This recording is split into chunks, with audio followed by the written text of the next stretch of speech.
poppin'? It's your boy Staz, the Italian Stallion, you dig? AKA ESPN Staz, because I bring it to you like a highlight, you feel me? We got another episode of The Definition of Active right here at AZ Way Too Active, man. We here in the daytime, man. It feel good, man. I'm used to doing this shit at night, you dig? So it feel good, man. I got a very special guest on the show tonight with me, man. Coming all the way from Compton, California, man. In Arizona right now. He been making, big moves out here, man. Features, having a big motion out here in Arizona, man. Not just Arizona, nationwide. You feel me? So y'all give it up for SIL WILL in the building. What up? Man, that was a great intro. You know what I mean? I gotta do this, man. Make you feel like somebody. You know what I'm saying? Hell yeah. Well, shit, at AZ Way Too Active, man, we got to make sure that, we have some buddies on here, you feel me? Appreciate that. And letting the people know that we have active people here on the show. Facts. SIL WILL in the building, y'all. Very talented artist. Thank you. So we're going to get into it, man. For the people that don't know, man, you originally from, obviously, Compton, California. Yes, sir. You know what I mean? Talk about how it was like growing up out there, and what section in Compton are you from? Yeah, I'm from the west side of Compton. So people that's familiar, Rosecrans and Central, you know what I mean, very popular area. Grew up on 142nd Street. Mm-hmm. You know what I'm saying? So, it was growing up, it was a family vibe. You know what I'm saying? Like you get a lot of people that talk about, the gang bang and the struggles, you know what I mean, all the violence, all that kind of stuff. But it was, very family oriented where we come from, because in that area, it's not like that. I'm gonna say it's like that, and maybe today a little bit. It depends on where you are, but where I grew up, like, your neighbors can whoop your ass. You know what I'm saying? So where I grew up, man, everybody on our block, knew each other. Our parents knew each other. The friends and cousins, you know what I mean? Just everybody in our neighborhood. We knew every house. We knew everybody. So it was crazy of the violence and stuff that was going on, but it still felt safe. Yeah. You know what I'm saying? Like where I come from, like you couldn't leave the block like without your brother with you, without your cousin with you, without something. Our block was the safe haven. You know what I'm saying? Yeah. So that area felt, felt safe. We have block parties every summer, go crazy on 4th of July, popping the fire hydrant open, you know what I mean, when the summertime. So it was like that. And for me, it was a little bit easier because I got 2 generations on that one street. Okay. So my parents actually met each other because they lived across the street from each other. Okay. You know what I'm saying? So I had one grandma on one side, and then I had one grandma on the other side. Okay. So like I was a little fat kid eating everything. So I'd be at my grandma's house for breakfast, run across the street to my other grandma's house for breakfast. So, man, it was just, you know what I mean? That was what it was like growing up. It was just family and, of course, music. Like, our block parties, we used to have some of the greats come through. You feel me? Mm-hmm. So it was, you know what I mean? Like, it was just the experience. I'll never forget it. You know what I'm saying? I never take it for granted. I wouldn't change nothing about it. Yeah, that's what's up, man. And shit, speaking of greats, man, I read somewhere that you had DJ Quick pull up to the block on 142nd, man. Yep. And have a show on the block. Yeah, man. So it was like our neighborhood block parties like we always have, but this one was special because, Quick was coming. And what was dope about it is they had to hook their equipment up to our garage. You know what I mean? So they had the equipment, the extension cords, all that stuff with all the, mics coming through our garage because we were the closest to where they were, doing everything at. And I just remember, man, like, it would never leave my mind, like, clear as day. Like, I could close my eyes and I'm there. You know what I'm saying? I remember this white van pulling onto the block. So we used to have, the whole block, you know what I mean, how a block party is, this side of the street blocked off, got the police at that side, you know what I mean, making sure nothing crazy happened, which it always was something crazy happening. But he pulls up in this white van, and then you just hear him. And I was like, man, one day I'm going to recreate that, like, in a video or something, like, for myself. But because it's so, you know what I mean, so vivid in my mind. Pulls up in a white van, boom, music comes on, hops out the white van, jumps on top of the white van, and just goes crazy. Jeez. The whole hood just, you know what I mean, going crazy. And at that moment, I was like, okay, that's what I want to do. It was like, yeah, I'm a rapper. Like, right there, You know what I'm saying? That said it for me. You know what I mean? That changed my life. The fire in you. Yeah, it lit the fire. Like I think I was like maybe eight, 9, 10, something like that, and you know I started making rhymes. You know, writing like next day trash raps, raps. They wasn't good, but yeah, man, that set it up for me, man. That was the alley oop. That's what's up.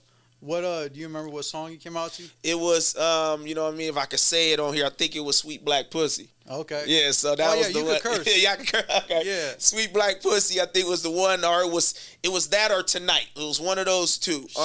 Tonight. Yeah, hey, that would have been wild. Yeah, I think it was Tonight or I think it was Sweet Black Pussy because I remember saying every word. I knew every word, and my mom was like, that was the night. My mom was just let it slide. She was like, you know, it's DJ Quick here. All right, go ahead, go crazy. And I'm like literally like 8, 10 years old, and I remember my mom. It was like my mom or my dad was like, they was panicking. It was like, where is he? Like they're like, where the fuck is my son? They're looking for me, can't find me, and my sister finds me in the middle of the whole block party, and I'm like, you know, this tall, everybody, you know what I mean? You can't even see me. When she find me, I'm in the middle of the block party, like right looking up at Quick, and you know what I mean? That was it. Okay, that's what's up. That's what's up. So, speaking of your family, man, I've seen in, you know, other interviews and stuff, you talking about your father a lot. You feel me? You know, how instrumental was he coming up in your life, man? Man, it made me the man I am today because where I'm from, it was, you know, a lot of people were raised by their grandparents or grandma, or, you know, just a single mom. You know, a lot of people didn't have their fathers around. And so I was lucky and blessed to have both my parents. And, you know, they've been married, you know, for over 40 years. But my dad, the reason why he was so instrumental in my life is because I saw the good, the bad, the ugly. The good was always there. You know, always a father to me. You know, he had a stint where he went to prison, whatever case like that. So that's why I'm saying the ugly too. I seen it all. But my pops, you know, started off as a garbage man. You know, back then, you know, being a garbage truck driver, you know, I'm pretty sure they probably still do today, but that was good money. So he was, you know, a garbage truck driver and then the hustler at night. So I saw it all. Like I saw somebody that was gonna provide for their kids by any means necessary. That was either his 9 to 5 or that was his hustle at night. We didn't judge because at the end of the day, like he was there making shit happen. You feel me? So me seeing that at such a young age, seeing how a man, you know, really is there for his family, I couldn't have grown up and been any different. Yeah. And that goes to show, like, nowadays, man, I've been noticing, like, you know, there's grown men out there or people out there that they get, like, discouraged that they can't be a rapper or do this or do that or what they want to do because they got a family, they got to provide. Yeah. Go do the 9 to 5, y'all. Hell you feel me? Ain't nothing sucker about that. Not at all. That's the most gangster shit there is. Taking care of your family. Hell yeah. Fat Joe said that recently. I saw that, actually. It was funny. It's funny because I had another interview I was talking on the other day, and I said the same exact thing, and then I saw a couple days later he said that. So I was like, he's 100% right. Yeah. And we gonna get into Fat Joe in a little bit too. But that's what's up, though. Yeah, man. Don't be afraid to do that shit, yo. Hell no. So growing up in Compton, man, what made you want to come out to Arizona? Like, what brought you to Arizona, one, and then two, who did you link with, like, musically in Arizona? Like, when you first started, like, okay, let's get the AZ scene popping. Yeah, how I ended up here is, first off, bro, I didn't even know where the hell Arizona was. Like, you know what I mean? Yeah. I know it's sad to say, but because I never really, you know, thought about coming here or visiting anything like that. But my brother was actually the #1 running back in the state of California. For real? Yeah, my brother was Mike Williams. He went to ASU. He was there, I think it was like early 2000s. He was right there with J.R. Redmond. You know, he played with Terrell Suggs. They came up together in freshman year. Terrell Suggs, Mike Williams. Todd I know who that is, bro. Andrew Walter. Yeah, bro. If you look at him, we look just alike. He just taller than me. Oh yeah, I know who Mike Williams is. Yeah, we look alike too. So he was the #1 running back in California at the time. Like newspaper every day, every Saturday morning. Like he was that dude. So his starting fullback from his high school took a scholarship and went to ASU. He was graduated the year before my brother did, and so my brother had literally scholarships to damn near every college. Everywhere. Like he had scholarships, Michigan, Ohio State, like SC. He could have stayed home, but his boy was like, "Listen, bro, I'm gonna go ASU," and then he's like, "Come follow me." Like, we had so much success in high school, let's run that shit back. So the next year he followed him to ASU. And then at the time, you know what I mean, I was just, it was me, my mom's, my pops, and then my pops got locked up. So then my pops ended up going to prison and serving some time. And when I tell you, that was probably like one of the hottest fucking Compton summers ever. I mean, like, I remember it was people getting killed every day, I feel like, and there was a lot of them on our street, because on our street where I grew up, there's a Tams right there, and I'm telling you, there's flowers right there every weekend, you know what I'm saying? I remember my mom, she was literally walking down the street, went to meet one of her friends she went to high school with, they were talking to him, literally walked away, not less than 5 minutes later, he got shot 20 times. Damn. Right there, like right after she left from talking to him. And he survived. Wow. Yeah, like God was on his side. He survived. So my brother, being the type of dude he is, he calls my mom. He's like, "Listen, I don't want my brother around this shit right now. And my pops is gone. So now I'm looking for another father figure. So now at this point, I'm like, you know what I mean? I'm about to be in the hood. Like, I'm about to be active. You know what I'm saying? Yeah. I'm about to be, this is when the time where I'm like, this is when I'm actually really getting into some shit. Because that guidance isn't there like that anymore. Exactly. And the streets is calling me like, come your ass outside. You know what I'm saying? So my brother was like, "Nah, bro, we need you to come out here." And I was like, "Man, fuck that. I ain't going to no damn Arizona." Like, if I'm going to Arizona, I'm about to go out there and skateboard and shit. Like, that's at least what I thought back then. I'm like, going to fucking Arizona. Ain't no black people in Arizona. You know what I mean?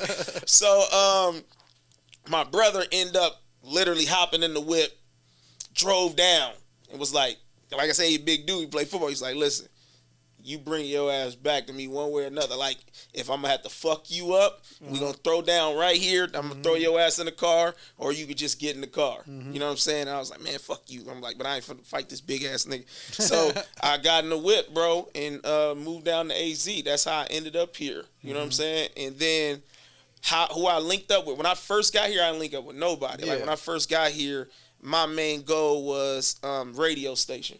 I used to go down to Power 98.3 every fucking day. Every day I had this song called Drop It Down Low. I went by SIL WILL at that time. Okay. And I was at the station every day. Like, every fucking day. Every morning I was at the station. "Can you listen to my song?" Because, they lock it off to where you can be at the reception desk, but you can't get past the reception desk. Yeah. You know what I'm saying? So I'm at the reception desk every day. "Can you play my song? Can you play my song? Can you play my song?" And there was an intern there named Marla Young who actually ends up being the program director later on. Really? Yes. Wow. We still cool to this day. Wow. A lot of people out here know who Marla is because she was at Power 98.3 for so long. But she was an intern at that time, and she was like, "I'll listen to your song." I'm like, "All right, fuck it. Somebody finally gonna listen to it." So she listened to it. She was like, "This shit's dope." She's like, "I'm gonna call you back." And at that time, I was going to 98.3 and 104.7 every day. I was just going off. Gas wasn't as expensive, so I could afford it. Yeah, it was different. So I went to both stations all the time. So then 104.7 calls me one night at fucking 9 at night, and they're like, "Hey, we're going to play your song in 30 minutes. I'm like, "What the fuck you mean?" He's like, "Yeah, we had this artist that signed to Universal, but it wouldn't get cleared, so we can't play his song now, so we're going to play your song." I'm like, "Hell yeah." So they play my record. Then 98.3 get a whiff of it. Marla calls me. She's like, "Hey, can you come in?" This is the next day. "Can you come in?" So I go into the radio station, and I walk in. I'm scared as shit. I walk in. There's like all the DJs in this round table. And they're like, "We're going to play your record for all of the DJs right now, and if they rock with it, we going to do something with it." So they rock with it. It was majority rules, and it was like, "Hey, we're going to create what is called Street Heat of the Week around your record." At this time, they're not playing local music on Arizona radio. They're only playing it like 1, 2 in the morning. So I was like one of the first artists, that they actually start running a local segment for. So what they called it was Street Heat of the Week, and what they did was they played the song, and they did like a little commercial before. Like, "Hey, brand new SIL WILL, you know what I'm saying? This is our Street Heat of the Week." And then they played a song, and they played it 5 times a day. You know what I'm saying? So that was my first real taste of, getting on radio and shit like that. And then from there, have you ever heard of Wes Crave? Yes. You remember Wes Crave? Yeah, man. That's my guy. That's my guy. Sheesh, I okay. used to perform, like I remember I couldn't even get in the clubs. Like I was performing though, and he would come to me, bro, you so fucking hard. Like, so that's the first person I actually linked with from here that, you know, ultimately had me meeting Mercedes. So that's how I'm cool with Mercedes and know her from West, hanging around West Crave and moving around in that area. So that's kind of how I got on the AZ scene to begin with, and kind of the first person I start rocking with when I got here. That's dope. Yeah. Shout out to Mercedes, man. Yep. She's behind the scenes, but she goes crazy, man. Yes. And shout out to my boy West Crave too. No, facts, bro. Shout out West Crave, a real legend out here in Arizona for facts. sure. But speaking of 98.3, man, you was recently on the Dana Cortez show. Yeah. The morning show, which is probably one of the biggest shows on the station. Yeah, if it's not the morning show, it's like the 5 o'clock, you know what I mean? Traffic, the 5 o'clock show or whatever. Yeah. Tell me how that came about, man. Was that from your experience back in the day, or how did that come about? I don't know if a lot of people, some people would know, Dana Cortez is not from here. She's from like Texas. And she was doing morning show, if I'm right, and if I'm saying it correctly, she was doing morning show for here while she was in Texas. Okay. So she wasn't even here yet. You know what I'm saying? So she hasn't been out here that long. They decided to, her and her husband, DJ Automatic, and then I think Anthony, the comedian that's with them, I think he's like their cousin, if I'm not mistaken. I'm not sure.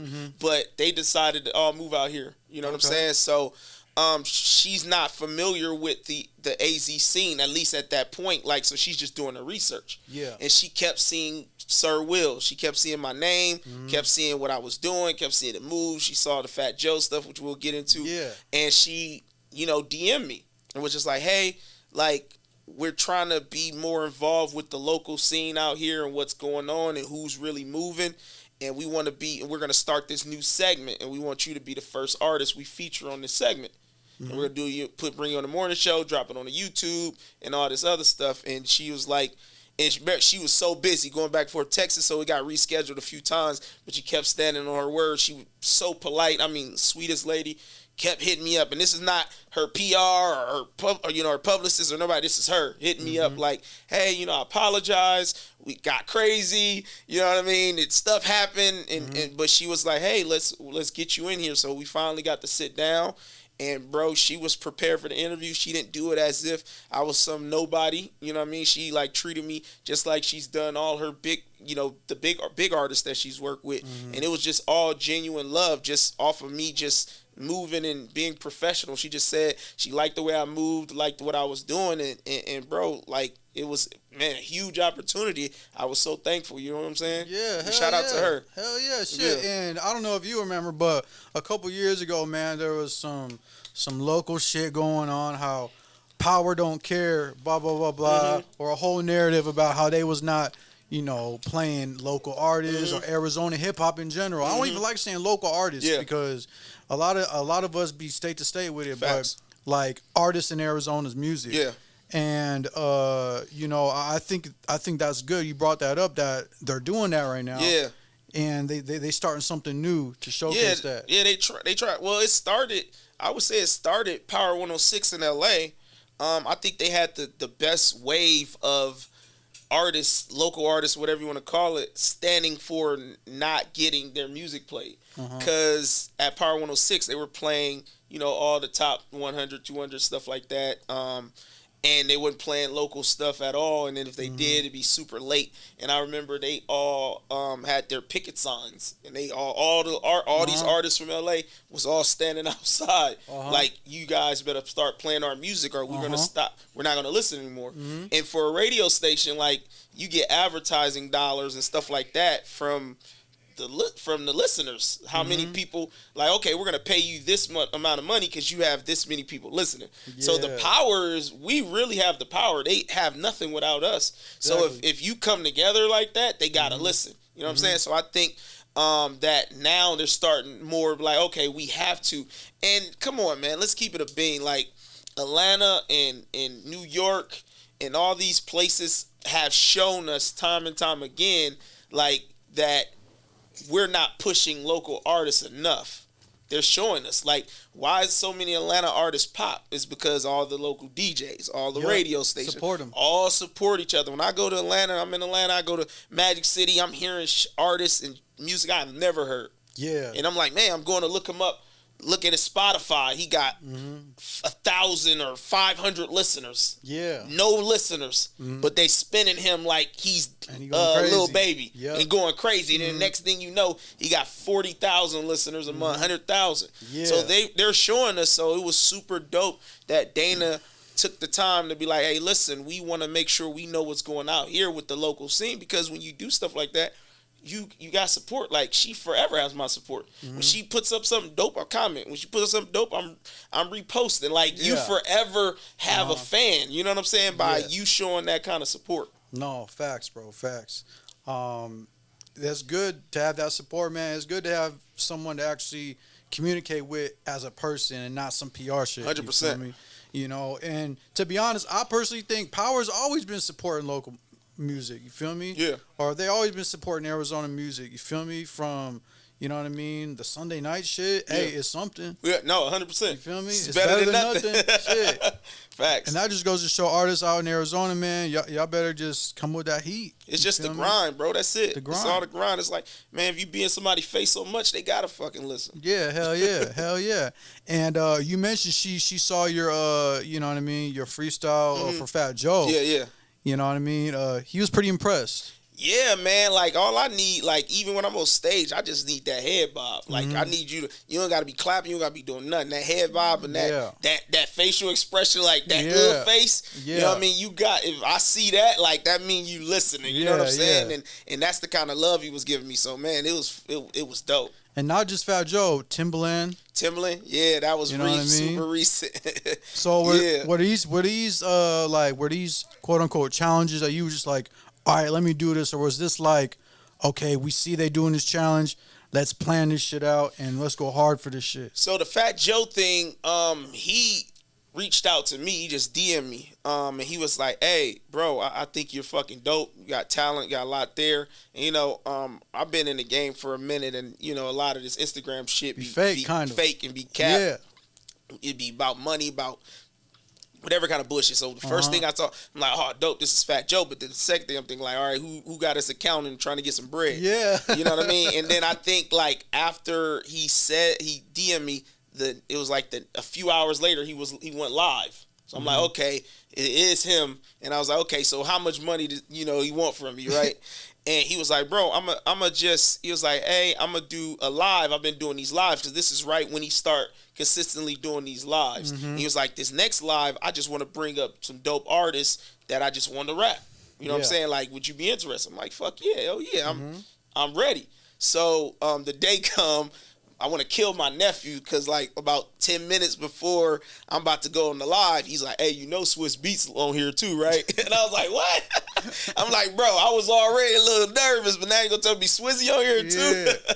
So, man, I got a little nervous, but I was like, man, these are opportunities of a lifetime. You never know who's watching. You never know nothing. So you got to take this shit on like their life depending on it, bro. So it came about just me being active. Like, that's why we on this AT2 active shit, right? Because it's like, you know what I mean? That's why we on here, because that's all it really was, just me being active, me just posting shit, just me being in people's faces and the way I move, and that came about. Then the Timbaland thing, and just for everybody out there that's watching, Timbaland is doing, like, he's, growing his TikTok following. So he's basically doing like a fucking American Idol.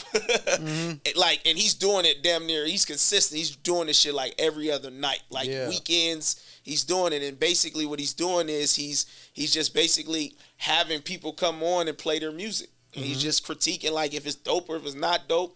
And I just so happened to, hop on one day, and I put my hand up to join the live, and like an hour later he called me up. And I played a couple of my records, and he was just like, first thing he said was, he was like, bro, if anybody don't rock with your music, they're fucking hater. That's the first thing he said. He was like, I don't care if you West Coast, East Coast, wherever you from, good music is good music. And I was, you know what I mean? That's the first thing he said. And then he was just like, man, you giving me Nipsey's vibes on the Wait Up record, just the way I was flowing, the cadence. And he was just giving me just gems. And he's like, you know what I mean? I want to work. Like, we gonna work. You know what I'm saying? And he was like, DM me. He messaged me, follow me. He was like, hey, DM me some more music. Like, we gonna get in the lab. And it was never any like, hey, you want me to do a drop for you? It's $1,000 or like no shit like that. It was just genuine off the strength. And Timbaland's a funny guy. So also, y'all out there, be fucking ready because he tells people they whack as shit. He tells them they're whack. Like there. I've seen the girl from, what's the show the Lotto was on when she was a kid? Oh shit, with JD, right? Yeah, with JD. The rap game. Growing up, the rap game or some shit. Yeah, the rap game. So I saw a girl that was on that show. She came on Fat Joe's Live as a player of music. So she was on the rap game. I can't remember her name. And she started playing her music. He was like, no, this shit is whack. And she was like, you don't know who I am? Like, and start playing her video in the back. Like, I was on the rap game. He was like, I don't give a shit. Like, this shit's whack. So, like, be ready. Like, it's not, I didn't pay him to be like, hey, I'm good. Or, you know, should I get that look? Like, he's really critiquing people and giving good advice, too. But, like, if your shit's trash, he's telling them. Yeah. Hell yeah, facts. That's what's up, y'all. That's what's up. And, that just goes to show y'all, you know what I mean? Be ready any given moment. All times. Dig? And so that leads me on to the next opportunity, you know what I mean, of a lifetime, South by Southwest. Man. You just came back from South by Southwest. Yeah. That was in March this year. Yep. You know, you opened for DaBaby and Nardo Wick. Yep. Talk about that experience, man. I seen you going crazy all on your Instagram and all that. Talk about that experience. Yeah, so they're actually two separate events, totally two separate shows. Okay. Yeah, so the DaBaby and Nardo Wick was at South Padre Island. They have a spring break thing, and if you guys ever get the opportunity to do South Padre Island, it's a small city, but bro, they come out for spring break. Oh yeah, they come out. I think it was. I like 8 to 10,000 people there. Wow. Like, they come out and they like partying hard. Like, they really there to have a good time. Best experience of my life. Wow. So I got to do 2 shows there. So I did the daytime show where I was basically quote the headliner, just saying I was the last one to perform on the daytime show. And basically, like, here's some kids don't know nothing about me, don't know who I am, they ain't heard shit. And I rock that shit. Like like performing, I take pride. Like, I'm good with the words, with the music, but performing, that's my number one. So in the Laker jersey. Yeah, in the Laker jersey. You know what I mean? I was getting mad love too. I was getting mad love. So I rock that shit, man. And like, I got so much love.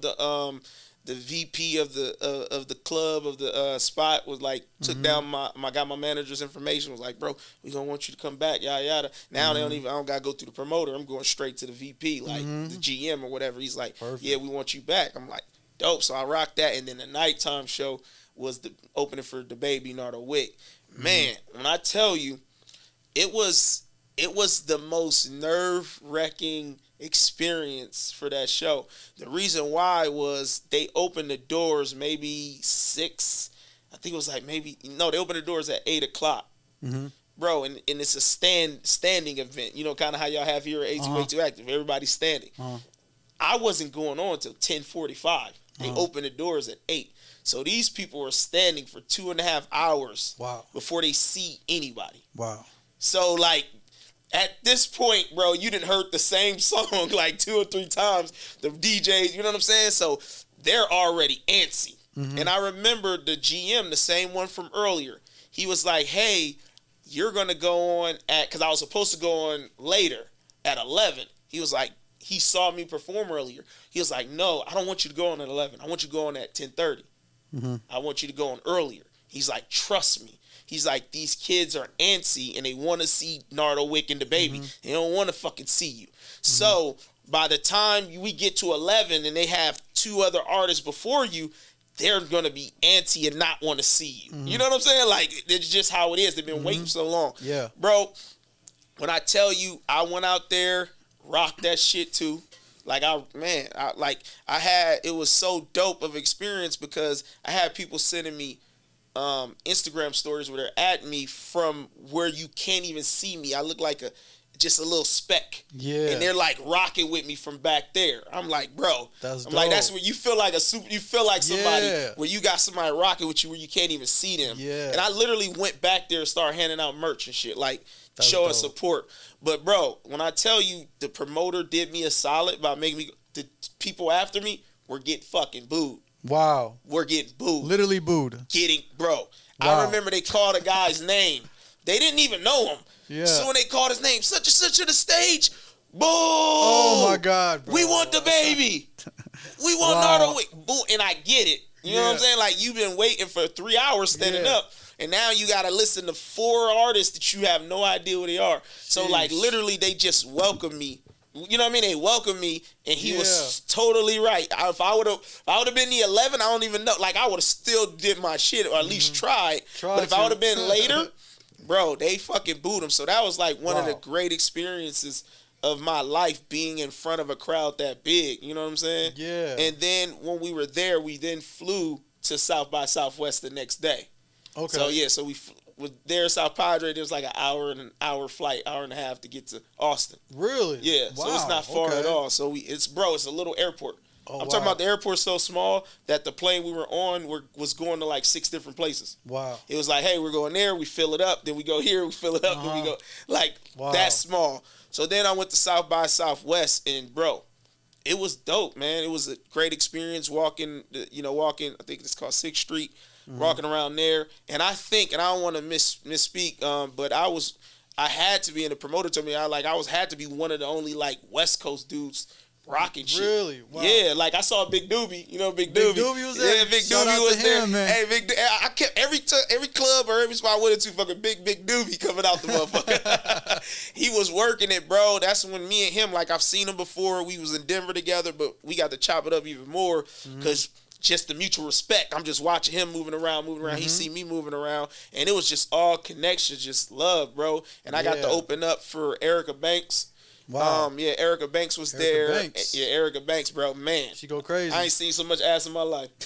Bro, she was in there. She was up there in the thong, bro, just going crazy. Damn. Man, going crazy. And she was just, twerking for about 20 minutes. Like, the energy it take, she's dope, man. She's dope. So I got to open up for her and a few other people, and it was a great experience, bro. And it was just, from there, just producers like, oh, give me information, I want to send you shit. You know what I'm saying? Just people from labels, execs, stuff like that. Hey, we want to chop, seeing me on stage. Or promoters like, hey, we want you to come back. Like, so to get all those people in one spot, like, if you guys are serious about your fucking music, like, don't miss the South by Southwest. If you really trying to come up, get out there and do that shit. Like, it was a great experience for real. Hell yeah. That's what's up. That's what's up, man. Yeah, you heard the man. South by Southwest, man. It's a great time to network, you know what I mean, and get your name out there. Yep. So, are you going back next year? Most likely. Like, if you know what I mean, if anything happens to where it's like, I can't make it, right? But other than that, we definitely on plan. And the great part about doing it is, you know how to move the next time. Like, there's certain shit where it's like, oh, no, we should have been at this. We should have been here. No, we shouldn't have did that.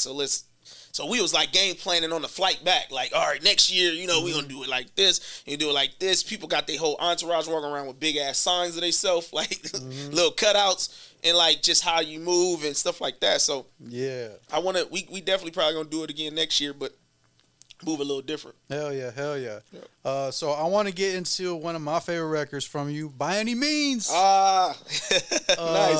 That's with Drumma Boy. Yes. You feel me? Yes. Drumma Boy is obviously a legendary producer, you dig? Yep. Gucci, Young Dolph, you know what I mean? All the greats out there, 2 Chainz. Yep. You know what I mean?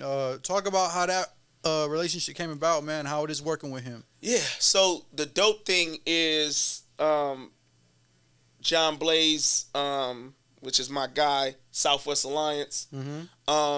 He hit me up and was like, "Hey, I want you to come on this Southwest Alliance call." And if you guys don't know what that call is, it's basically a shit ton of DJs from Atlanta, Texas, Arizona, I think New Mexico, Utah, Denver, and they're all on this call, and you're like they're playing your songs and critiquing it, and if they like it, they're gonna spin it on these stations or the drops or whatever the case may be. So I did that. I played a record called "Fuck Y'all." It has more of like Kanye West vibes to it, kind of, and they were showing me mad love. One of his representatives, one of his people, was there from his drum squad, and hit me up and was like, okay, hey, I'm gonna get that drummer or whatever. And then next thing I know, bro, I get DM for drummer, and he's like, I'm thinking again, this shit cap. Yeah. I get a DM from him, and he's like, let's work. And he's like, boom. And he was real about the shit. Here's my number. Call me. I'm like, oh shit. So I know my history. I know who I'm talking to. So I'm geek. I'm like, I'm not even thinking this shit real. Like, I call him, and he answers. I'm like, bro, I had to push mute. I'm like, this is fucking Drumma Boy. Yeah. Like, I told this story, I'm like, bro, this is fucking Drumma Boy. Yeah. So, long story short, COVID hits. This was like maybe 7 months after COVID. I get fucking sick. Damn. I'm supposed to go see Drumma Boy. I get sick. I gotta go see Drumma in 2 weeks or 2.5 weeks. I get fucking COVID. Damn. So I get over COVID quick. I get negative test, so I'm good. But I have that cough. You know that if you have that bullshit ass cough that would not go away. And so I remember my manager like, we might have to just I'm like, fuck no. Yeah. I'm like, he might change his mind. Like, for real. He might like be like, I'm like, fuck this. I don't care. I mean, cough drops I'm taking, I'm going. You know what I'm saying? So I'm literally get out there, bro. I'm on cough. I'm taking I got 10 cough drops. So I pull up to a spot, and the first beat I hear is By Any Means. Wow. It's the first one he played me. And I remember, like, okay, I'm coughing and shit, but I'm like, I hope, like, I'm praying. I'm like, I gotta get through this shit. So I remember writing By Any Means right there. I probably wrote that shit like 45. He'll tell you, I wrote shit probably 30, 45 minutes.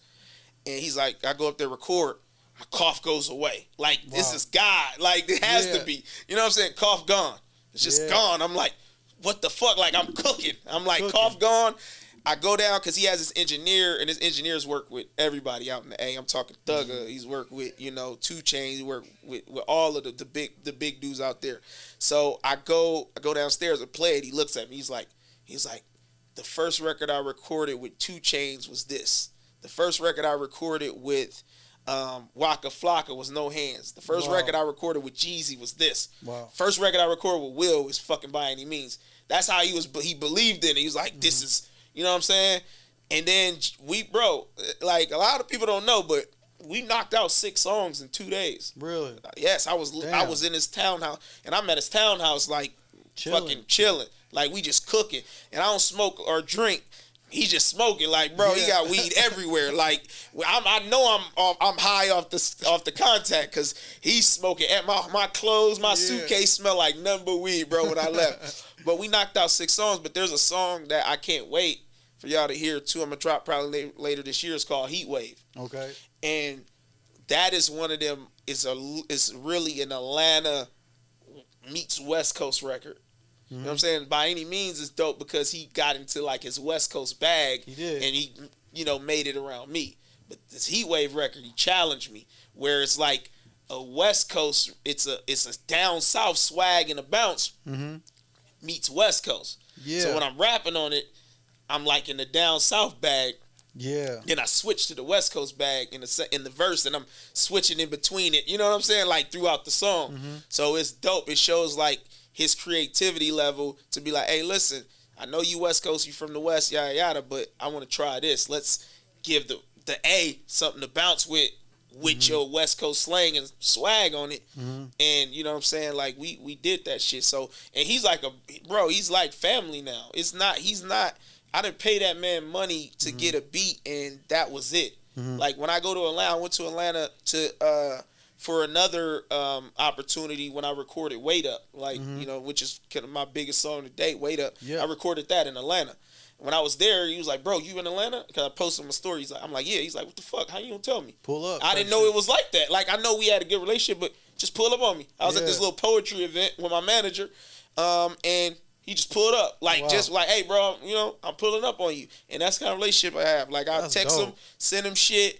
and we just chop it up. And like when I went to shoot the video, because I didn't shoot the video till a year later, so I went to shoot the video in Atlanta. I'm like, hey bro, I need you to come shoot the By Any Means video. Are you gonna be available? He's like, I'm gonna make sure I'm available. Shit like that. That's love. You know what I'm saying? There. Like he That's is love. a down to earth, cool fucking dude. That's like he dope. do not act like he got all these plaques. He do not move like that. He don't act like bro. And I go to his house. He not there with 50 people in his house. It was just him and his dog. Like, you know what I'm saying? I could have been, you know, anybody, bro. Yeah. He's like, he don't move like that, bro. And they respect him. And I'm jealous. Like I can't wait to be that way. Like we pull up to the little spot, walk in. They told me they was like, yeah, $10. Drumma Boy walks up. They're like, yeah, you can walk right in. I'm like, man, fuck you, Drumma. Like, fuck you, Drumma. Like, I'm trying to get on that level. But man, it was working with him was crazy. That's dope, man. That's dope. Yeah. Shit, we gonna wrap it up pretty soon, man. But I wanted to ask you, man, why do you think Arizona fucks with you so hard coming from LA? You know what I mean? What makes you so, what makes you stand out here in Arizona that you think? What I hear, and I'm not going to be cocky on it, this is like what I hear from people that fuck with me out here is my grind is different. You know what I'm saying? Like, you know what I mean? Like the way I handle shit on the business aspect because I've been in real estate. So the way I move is always on business. And people, they fuck with that. I'm not about to show up with 20 niggas. I'm not about to show up drunk, fucked up, and not handling business. I'm not about to show up and just fuck a bag up or mess something up. Like, I show up and stand on business. And, like, people really see that. Like, John Blaze was one of the first ones to see it, that he's like, oh, this SIL WILL dude is, you know, he's different. Like, he comes prepared. Like, oh, you need me to be here, like, for this interview, bro. What else? 15 minutes? I beat you here, right? He was early. Like, I'm always on time. I'm always ready to work. I'm cocky on the mic, but I'm not a cocky person. You know what I'm saying? If that makes sense. They do. So it's like I can tell. I appreciate every opportunity. I appreciate anybody. I'm on this show, then I'm on somebody's show that got maybe way more it don't matter. You're gonna get my attention. Like we rocking together. I'm a genuinely a good person. Like, bro, like, and the reason why they really rock with me, you want to know really why they rock with me? Let's get the drop. They rock, and I'm giving y'all the game, so pay attention to this shit. The reason why people out here really rock with me is because I show them support. When they had the AZ freshman class here, were you here that night? The freshman class show? I think I was here. And, I think it was I and Two Tone. Yeah. That shit was like 6 hours. I don't know if you remember. That shit was long. I stood there and watched every performance. Every performance, from the first person to the last. Because I fuck with C.O. Yante. That's my guy. So he was last. But I stayed the whole time. Every single artist shook every artist's hand when they got off stage. Wow. Everyone. Young Buki. He gets off stage. He was mad because like the mic wouldn't. Like a lot of people rap over their mains. I don't do that either. I rap. Yeah. I don't like take my mains out. I need you to hear me. Yeah. And that's why I fuck with Young Buki, because that's how he performs. He don't want no mains. He wants you to hear. He's you know what I mean. He was upset because the mic wasn't loud enough. So everybody else, you couldn't tell a difference because they're rapping over their mains. But him, he was low, like you couldn't hear it right. So he got off stage pissed. And I walked up to him like, bro, don't fuck. I'm like, you the dude they gonna remember 10 years because the way your stage presence it's a different art to be up there rapping without your mains. Yeah. You know what I'm saying? So like that's why they fuck with me here. And then fast forward a week later, I had the little Shade 4-5 event that I did with the core DJs, and a lot of that's where I met you. Yeah, that's where you met at the Mill me. Avenue joint. Exactly. Yeah. And what did you see? Every fucking artist that was at the AZ Way Too Active little show, the show for the freshman class, were there. And where were they at? In the front, rocking. Because they gave me support because they saw me show them support. So that's why like people fuck with me here, because I genuinely, I'm not the hater. I genuinely want everybody else to win, bro. I can tell you, I can show you my phone, bro. There's about 5, 6, 7 artists right now that just send me music for me to give them advice. And I listen. And I'm like, oh, bro, yeah. I would switch the hook up like this. Or I would do this. Nah, bro, like I think you're getting way too out of who you actually are, just trying to do something that's popular, and that's not you. Change that. Like, I'm literally, like, in my phone, like, people are DMing me, like, oh, how did you do the South by Southwest? How did you get on Dana Cortez? How did you do this, bro? How was you verified last year? You didn't pay for it. Like, how did you do it? Bro, I'll show you my DMs. I'm literally typing out a fucking paragraphs of shit on, like, hey, you gotta do it this way. You gotta do. I take time to actually fuck with those people, so they genuinely give me that love back, and that's the cheat code.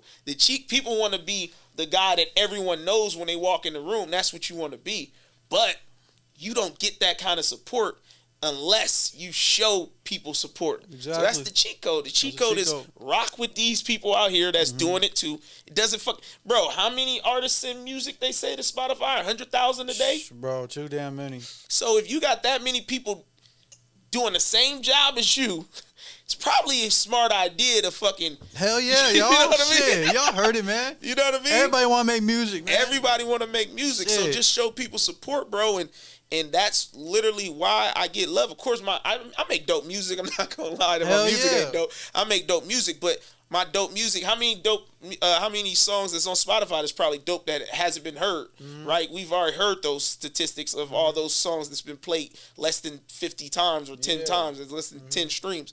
But bro, show these people support and they will show you support. So I'm trying to get to these events just to be seen, shake hands, yada yada, show love to the DJ, show love to the artist, show love to anybody. Like, I am not a hater. I just really rock with these people, and I want them all to win. No, facts. And I even I made a post on Facebook a couple months ago. I said, I'm the type to post your shit and show support, even if you don't do it in return from me.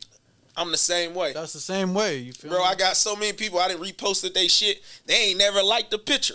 Exactly. They ain't never liked the picture of mine, or never commented, or never showed support. Like, they've never, said anything to me. Like, me and Judge the Boss, that's my guy. Like, that's my brother. That's my bro, and that's my brother, because when I first got out here and he was running shit, I used to show him love all the time. Yeah. Like, bro, I fuck with you. Nice. Your hook's dope. That's hard. That's dope. And now he calls me and be like, bro, you that nigga. Like, he calls me. I talked to him for like hour and a half. He calls me like, bro, you next. Like, you the guy. Like, let's go. Whatever you need. Like, that's how he talks to me, because he remembers I was always being like, bro, you that nigga. You dope. Fuck with you heavy. And that relationship grew just, again, showing support. Hell yeah. You know what I'm saying? And you showed me support. So I'm like, remember we talked at the event? He was like, hey, I want you on AZ Way Too Active. And I'm like, hey, I got some shit going on. Yeah. I'm going to come through, because you didn't have to take the time out to tell me that. So I stood on that. I'm like, I'm here. Hell yeah, facts. And it wasn't like we spoke and then it's like, all right, you know what I mean? A lot of motherfuckers be like, all right, who are you again? Yeah. Facts. I don't remember that, bro. I'm like, dog, I was in your face. Right? Like, we had a conversation. Facts. I like what y'all doing up here, so I support. I be listening on Tuesday shit.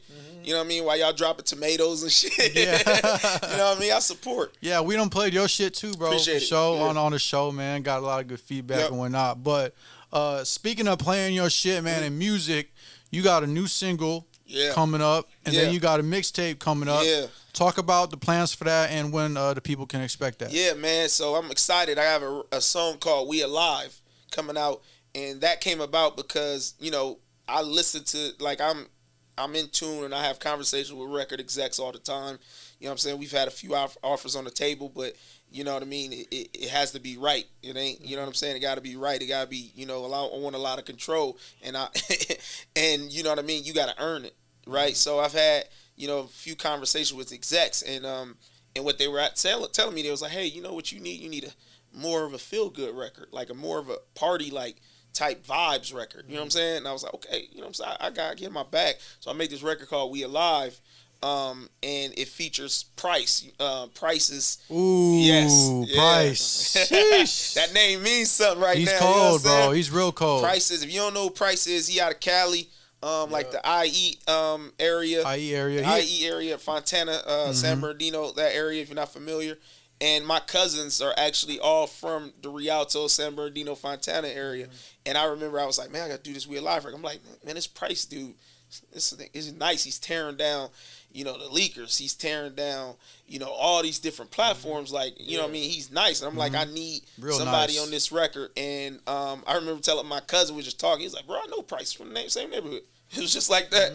I'm like, really? Yeah. And then 5 minutes later, Price DM'd me. He's like, hey, bro, because they really close. He's like, hey, bro, yeah, I just talked to, my little homie, and, he said, you trying to work. And I was sent on the We Alive record that he was at. It just stars align. You know what I mean? Like, he was at the studio at that moment. Sent it back 45 minutes, hour, stand on business, and we got a dope ass record.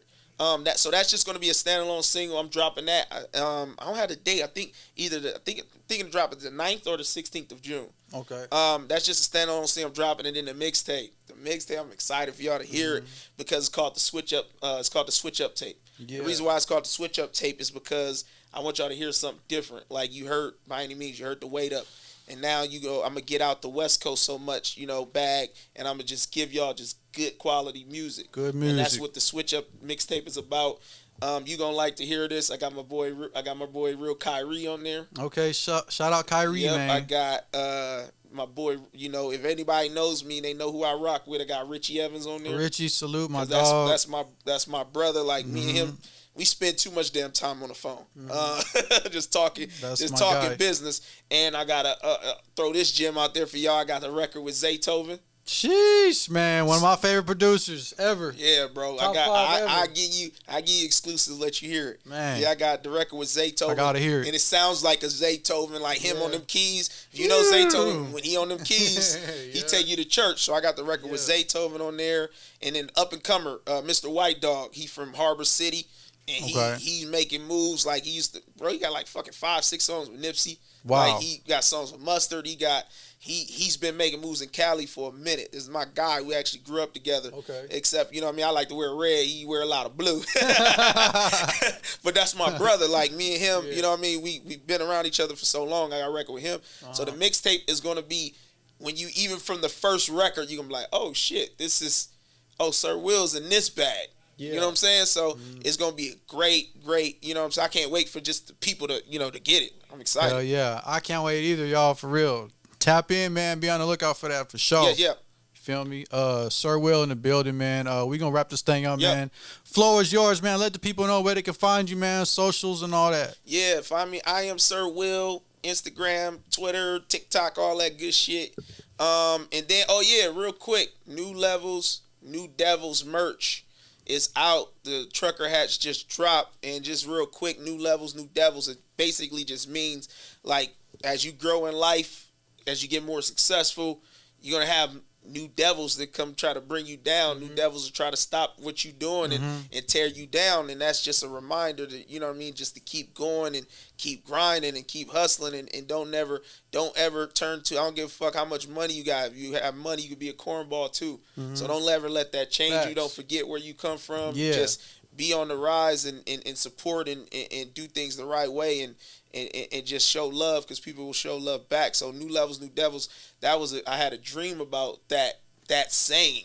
Just woke me up in my sleep and I put it in my notes. You know what I mean? All creatives, have had that before. Hell yeah. So it means something to me. It's to see people rocking the New Levels, New Devils merch, that trucker hats, and then we're gonna have more come out of that, maybe shirts and you know what I mean, stuff like that. We're gonna have the logo on it too. So yeah, man, go to my Instagram, link in my bio, and put your pre-orders in right now for the New Levels, New Devil merch.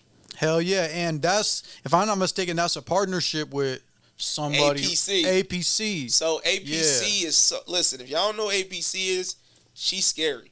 She dope. Like, as far as this clothing shit and all that, she's amazing. So I gave my manager, which is Tony Renee. If you know me, if you see me, you always see Tony. That's my right hand. That's my you know what I mean, my ace boom coon right there. So I gave her the idea. I gave her the New Levels, New Devils. She got creative with APC, because APC, she's created custom jerseys for me for my shows. Yup, I seen those. Yeah, you seen that, bro? Seen those. She got some, yeah, you know what I mean? We get busy. We really do it the right way. So she's created some stuff for me in the past, and this was a collaboration with her with these trucker hats, and and I couldn't be more excited of working with a better person and such a great creative mind like APC. So shout out to you. It's been an honor working with you, and I can't wait to do more shit. Shout out to APC, man. Y'all be on the lookout for that, man. New levels, new devils. Man, the new music, the new project. Go tap in with By Any Means.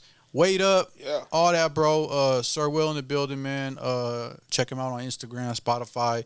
He doing numbers, man.